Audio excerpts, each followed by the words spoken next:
بسم اللہ الرحمن الرحیم۔ خلاصۃ القرآن کی آج کی مجلس میں چوتھے پارے سے ابتدا ہو رہی ہے۔ سورہ آل عمران میں جن مضامین کو خاص اہمیت کے ساتھ بیان کیا گیا ہے ان میں انفاق فی سبیل اللہ کا مضمون بھی ہے، یعنی اللہ کے راستے میں خرچ کرنا۔ چوتھے پارے کے آغاز میں اس مضمون کے مناسبت سے ایک اہم ہدایت دی گئی ہے، وہ یہ کہ نیکی کا کمال درجہ اس وقت تک حاصل نہیں ہو سکتا جب تک کہ اللہ پاک کی راہ میں اپنی پسندیدہ چیزوں کو نہ لگایا جائے۔ مطلوب تک پہنچنے کے لیے محبوب کی قربانی اور ایثار ضروری ہے۔ اس کے علاوہ جو اہم مضامین چوتھے پارے میں بیان کیے گئے ہیں وہ شروع ہوتے ہیں کہ جب تحویل قبلہ کا حکم نازل ہونے کے بعد حضور اکرم صلی اللہ علیہ وسلم نے بیت المقدس کی بجائے کعبہ کو اپنا قبلہ ٹھہرا لیا تو اس پر اہل کتاب نے بڑا شور و غوغا کیا۔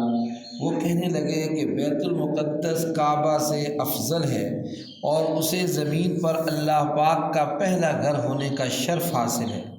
اللہ تعالیٰ ان کی تردید فرماتے ہوئے بیت الحرام کی 3 خصوصیات بیان فرماتے ہیں۔ نمبر 1، اس روئے زمین پر کعبہ سب سے پہلی عبادت گاہ ہے۔ نمبر 2، اس میں ایسی واضح نشانیاں پائی جاتی ہیں جو اس کے شرف اور فضیلت پر دلالت کرتی ہیں، جن میں مقام ابراہیم بھی ہے، زمزم بھی ہے اور حتیم بھی ہے۔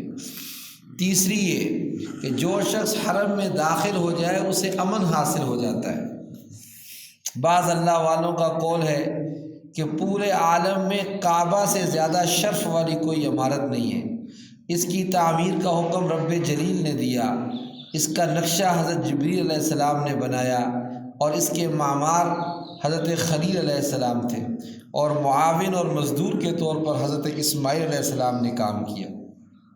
دنیا بھر میں یہی وہ عبادت گاہ ہے جس کی زیارت کے لیے سفر کرنے کا مسلمانوں کو حکم دیا گیا ہے۔ جو شخص سفر وغیرہ کے اخراجات برداشت کر سکتا ہو اور وجوب حج کی دوسری شرائط بھی پائی جائے تو اس پر فوراً حج کرنا فرض ہو جاتا ہے، بلا عذر تاخیر کرنے سے وہ گناہ گار ہوگا۔ کعبہ سے پہلے دنیا میں کوئی عبادت گاہ نہ تھی۔ صحیحین میں یعنی بخاری اور مسلم کی روایت ہے، حضرت ابو ذر غفاری رضی اللہ تعالی عنہ سے روایت ہے کہ میں نے عرض کیا یا رسول اللہ صلی اللہ علیہ وسلم، زمین پر سب سے پہلی مسجد کون سی تعمیر کی گئی تھی؟ آپ نے فرمایا مسجد حرام۔ اس کے بعد حکم دیا گیا ہے کہ وہ اللہ پاک سے ڈرتے رہیں جیسا کہ اس سے ڈرنے کا حق ہے۔ اللہ پاک کی رسی کو مضبوطی سے تھامے رکھیں اور گروہ در گروہ تقسیم نہ ہو جائیں۔ حضرت عبداللہ ابن مسعود رضی اللہ تعالی عنہ فرماتے ہیں حق تقوی یعنی ڈرنے کا حق یہ ہے کہ اللہ تعالیٰ کی اطاعت کی جائے، اللہ پاک کی نافرمانی نہ کی جائے، اسے یاد رکھا جائے، اسے بھلایا نہ جائے، اس کا شکریہ ادا کیا جائے اور کفران نعمت نہ کیا جائے۔ امت مسلمہ تمام امتوں سے افضل اور بہترین امت ہے اور اس کے افضل ہونے کی 3 وجوہات ہیں۔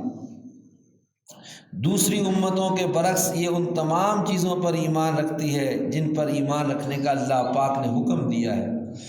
علاوہ ازیں یہ امت امر بالمعروف اور نہی عن المنکر کا فریضہ سر انجام دیتی ہے۔ دعوت و تبلیغ اس کی فضیلت کا سبب ہی نہیں، اس کی دینی ذمہ داری اور مذہبی فریضہ بھی ہے۔ حضرت عمر رضی اللہ تعالیٰ عنہ کا قول ہے جس کا دل چاہتا ہے کہ اس کا شمار اس امت مسلمہ میں سے ہو، اسے چاہیے کہ وہ اس بارے میں اللہ پاک کی شرط کو پورا کرے۔ آپ کا اشارہ اسی آیت کریمہ کی طرف ہے جس میں ملت اسلامیہ کی صفات 3 صفات بیان کی گئی ہیں، یعنی ایمان لانا، امر بالمعروف اور نہی عن المنکر۔ جب تک امت میں یہ 3 خصوصیات موجود رہیں گی وہ فضیلت اور اللہ پاک کی خصوصی عنایت کی حقدار رہے گی، اور اگر خدا نخواستہ امت کا کوئی گروہ یا فرد ان 3 اوصاف سے محروم ہو گیا تو وہ فضیلت کا حقدار نہیں رہے گا۔ حضور اکرم صلی اللہ علیہ وسلم کا فرمان ہے، اس ذات کی قسم جس کے قبضے میں میری جان ہے، تم نیکی کا حکم دیتے رہو اور برائی سے روکتے رہو، ورنہ ممکن ہے کہ اللہ تعالیٰ تمہارے اوپر اپنا عذاب مسلط کر دے، پھر تم اس سے دعائیں مانگو گے مگر تمہاری دعائیں قبول نہیں ہوں گی۔ ترمذی اور ابن ماجہ کی روایت ہے۔ منافقین اور کفار سے دلی دوستی لگانے سے منع کیا گیا ہے اور اس کے 4 اسباب بتائے گئے ہیں۔ نمبر 1، وہ تمہیں نقصان پہنچانے میں کوئی کوتاہی نہیں کرتے، کفار۔ نمبر 2، وہ دل سے چاہتے ہیں کہ تمہیں دین اور دنیا کے اعتبار سے مصیبت اور پریشانی لاحق ہو۔ نمبر 3، ان کے چہرے اور ان کی باتوں سے تمہارے لیے بغض اور عداوت ظاہر ہوتا ہے۔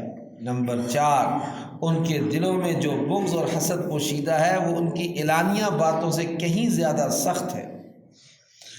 منافقوں کو رازدار اور دلی دوست بنانے سے منع کرنے کے بعد غزوہ بدر کا ذکر ہے، جسے تمام اسلامی غزوات کا تاج ہونے کا شرف حاصل ہے۔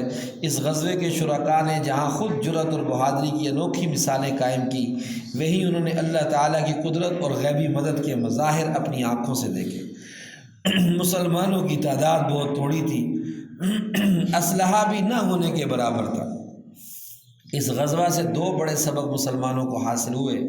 نمبر 1، جنگ میں فتح صرف اسلحے کی کثرت اور افرادی قوت کی بنا پر حاصل نہیں ہو سکتی، بلکہ اس کی بنیادی شرط ایمان و یقین اور اتباع و استقامت ہے۔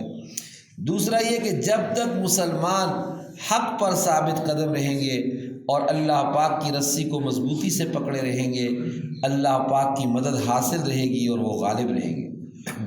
غزوہ بدر کا ذکر سورہ آل عمران میں محض حوالے کے طور پر آیا ہے، ورنہ اصل میں یہاں غزوہ احد کا ذکر مقصود ہے، جو کہ 55 آیات میں مکمل ہوا۔ ان آیات میں شکست کے اسباب اور حکمتیں بیان کی گئیں، تنبیہ بھی ہے، فہمائش بھی، تنقید بھی ہے اور تعریف بھی۔ جیسا کہ تاریخ اسلام سے معمولی شد بد رکھنے والا ہر شخص جانتا ہے کہ غزوہ بدر میں قریش ذلت آمیز شکست سے دوچار ہوئے تھے۔ انہوں نے اس شکست کا انتقام لینے کے لیے بھرپور تیاری کے بعد شوال 3 ہجری میں ابو سفیان کی قیادت میں مدینہ منورہ پر چڑھائی کر دی۔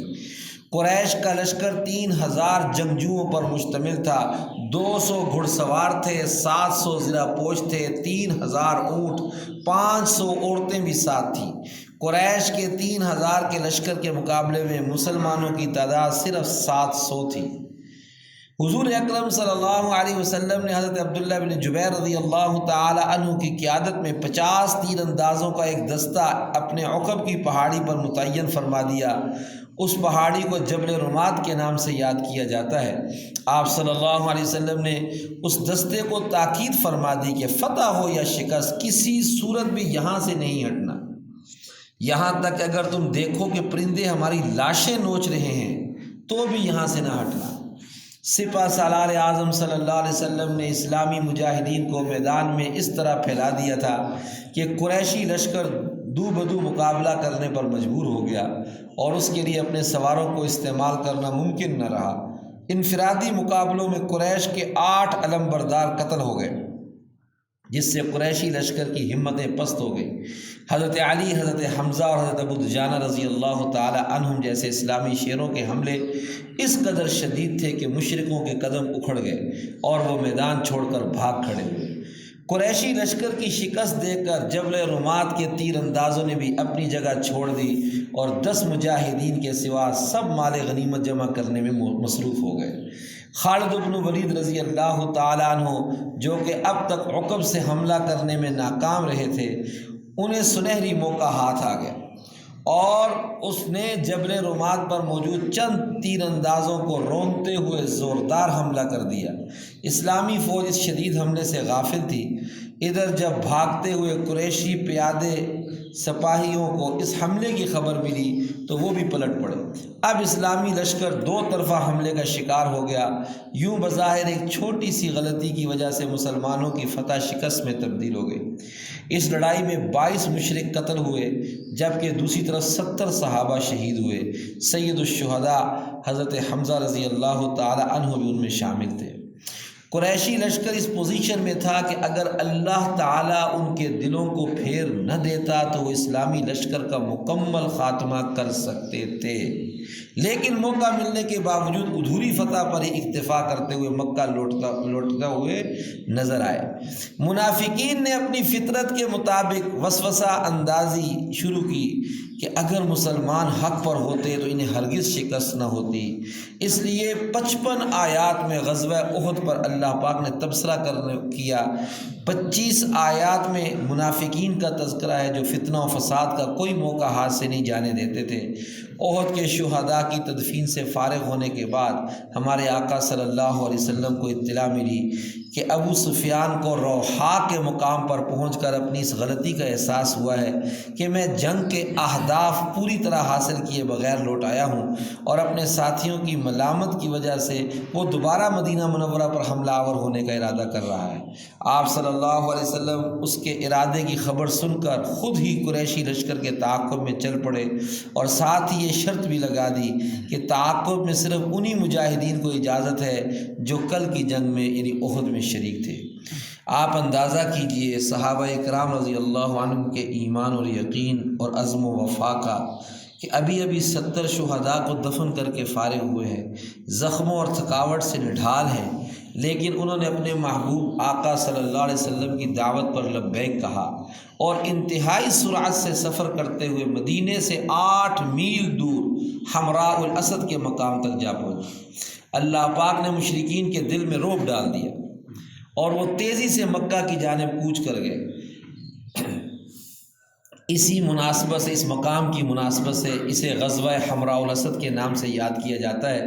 اس غزوے کا تذکرہ کرتے ہوئے اللہ پاک فرماتے ہیں جن لوگوں نے جنگ میں زخمی ہونے کے باوجود اللہ تعالیٰ اور اس کے رسول صلی اللہ علیہ وسلم کے حکم پر لبیک کہا، ان میں سے جو نیک اور پرہیزگار ہیں ان کے لیے اجر عظیم ہے۔ سورہ آل عمران کی آخری رکوع میں ان اہل ایمان کا ذکر ہے جو ہر حال میں اللہ پاک کو یاد کرتے ہیں، ارض و سما کی تخلیق کے بارے میں غور و فکر کرتے ہیں اور اپنے پروردگار سے دعائیں کرتے ہیں۔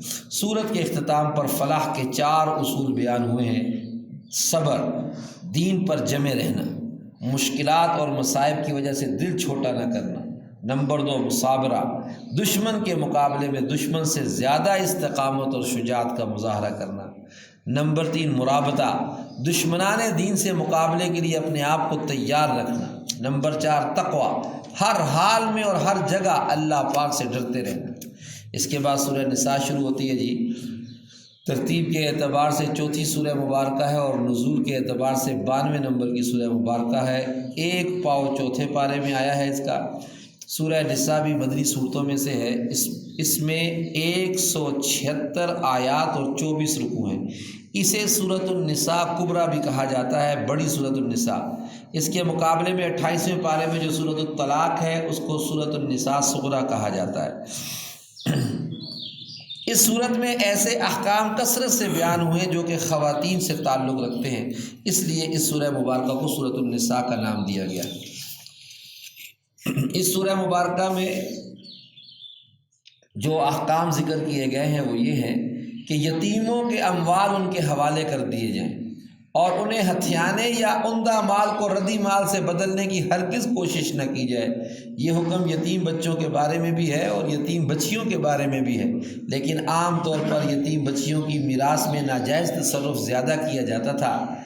اس کے ساتھ ساتھ 4 عورتوں کے ساتھ نکاح کرنے کی اجازت ملی، مگر شرط یہ ہے کہ شوہر ان کے حقوق ادا کرنے کی سخت رکھتا ہو اور ان کے درمیان عدل و انصاف بھی ملحوظ رکھ سکے۔ اگر شوہر ایسا نہیں کر سکتا تو اسے ایک بیوی پر ہی اکتفا کرنا چاہیے۔ تعدد ازدواج کا رواج تو اسلام سے پہلے بھی تھا، مگر وہ رواج کسی قید اور ضابطے کا پابند نہیں تھا جی۔ نہ تعداد متعین تھی اور نہ ہی بیویوں کے درمیان عدل و مساوات کی کوئی شرط تھی۔ ایک شخص 10 بلکہ اس سے بھی زیادہ عورتوں سے نکاح کر سکتا تھا اسلام سے پہلے۔ پھر ان میں سے جس کے حقوق چاہتا ادا کرتا اور جسے چاہتا ویسے ہی اپنے ساتھ معلق رکھتا، اسے نہ تو طلاق دی جاتی اور نہ ہی اس کے ازدواجی اور معاشی حقوق ادا کیے جاتے۔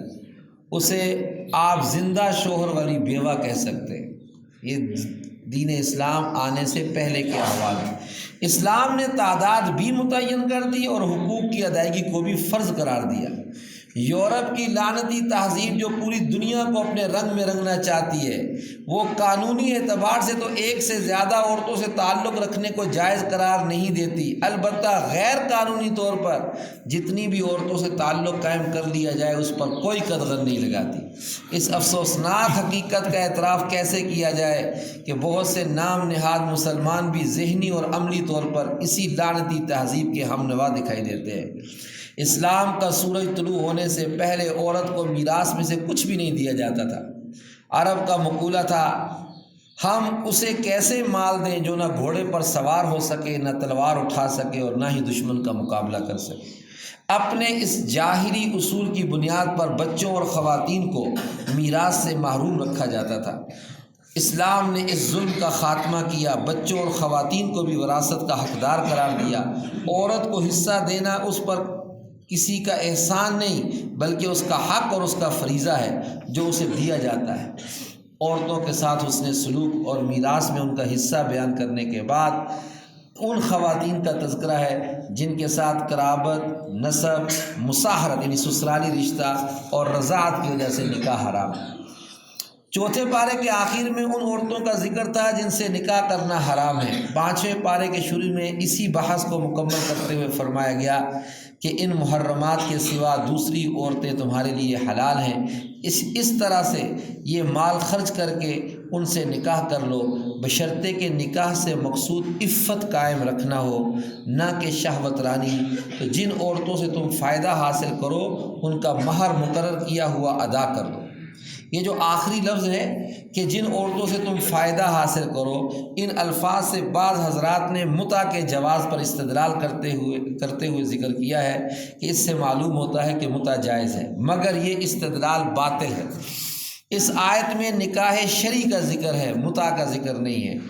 اس میں شک نہیں کہ زمانہ جاہلیت میں متع کا رواج تھا، چونکہ اسلام کے احکام بتدریج نازل ہوئے اس لیے ابتدائے اسلام میں یہ رواج باقی رہا، لیکن بعد میں واضح طور پر اس کی حرمت کا اعلان کر دیا گیا۔ ابن ماجہ میں کہ حضور اکرم صلی اللہ علیہ وسلم نے فرمایا، اے لوگو، میں نے تمہیں متع کی اجازت دی تھی لیکن اب اللہ پاک نے اسے قیامت تک کے لیے حرام کر دیا ہے۔ عورت کو کچھ رقم دے کر اس سے فائدہ حاصل کرنا، اس کو متع کہتے ہیں، بغیر نکاح کے۔ جتنا عرصہ وہاں پر رہے اس سے فائدہ حاصل کرے اور اس کو مزدوری کی کچھ اجرت دے دے، بس۔ ایک ہوتا ہے متع، ایک ہوتا ہے نکاح موقت۔ نکاح موقت ہوتا ہے کہ بس ایک مہینے کے لیے میں یہاں پر آیا ہوں ویزا لے کر، ایک مہینے کے لیے تمہارے ساتھ تعلق ازدواج اختیار کرتا ہوں، نکاح پڑھتا ہوں ایک مہینے کے لیے، اس کو نکاح موقت کہتے ہیں، یہ بھی حرام ہے۔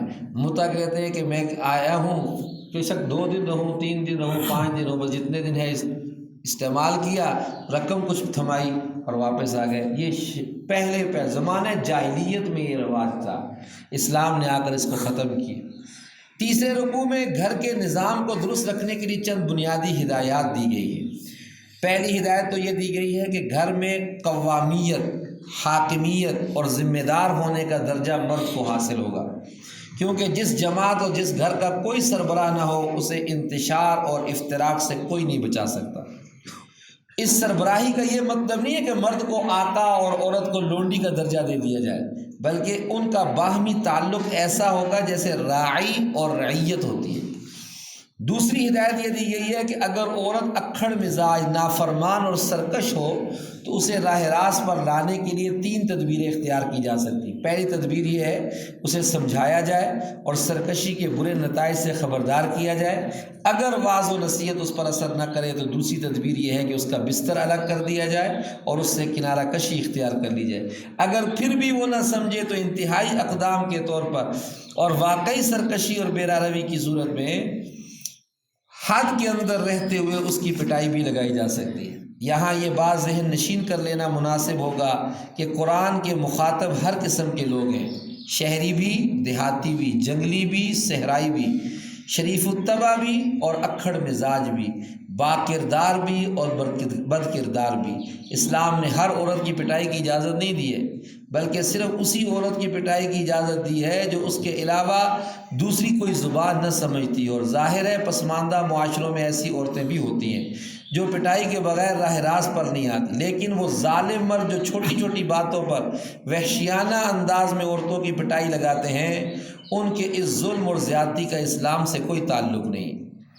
گھر اور خاندان کے نظام کو درست رکھنے کی تدابیر بتانے کے بعد 5ویں رکوع میں اجتماعی زندگی کی درستگی کے لیے ہر چیز اور ہر کام میں احسان کا حکم دیا گیا ہے، اور یہ بھی بتا دیا گیا ہے کہ احسان کی بنیاد باہمی خیرخواہی، امانت، عدل اور رحم دلی پر ہے۔ حقیقت یہ ہے کہ اسلام حق، عدل اور مساوات کا دین ہے، اور وہ ساری مخلوق کے درمیان عدل کا حکم دیتا ہے، یہاں تک کہ کافر کے حقوق بھی غصب کرنے کی اجازت نہیں دیتا۔ کعبہ کے کلید بردار، کنجی بردار، ان سے فتح مکہ کے موقع پر چابی لی گئی تو بعض مسلمانوں نے کلید بردار ہونے کا شرف حاصل کرنے کی تمنا ظاہر کی، مگر اللہ پاک نے انہیں کلید کعبہ واپس کرنے کا حکم دیا، چونکہ یہی واقعہ ان کے ایمان لانے کا سبب بن گیا۔ نام تھا ان کا حضرت عثمان بن طلحہ۔ پھر اس کے بعد پاؤ مکمل ہو جاتا ہے 5واں، اور پھر 5ویں پارے کا آگے ایک قصہ ہے، وہ انشاءاللہ العزیز کل کی مجلس میں ذکر کریں گے۔ اسی پر اکتفا ہے، اور ساتھ یہ بھی سماعت فرما لیں، کل انشاءاللہ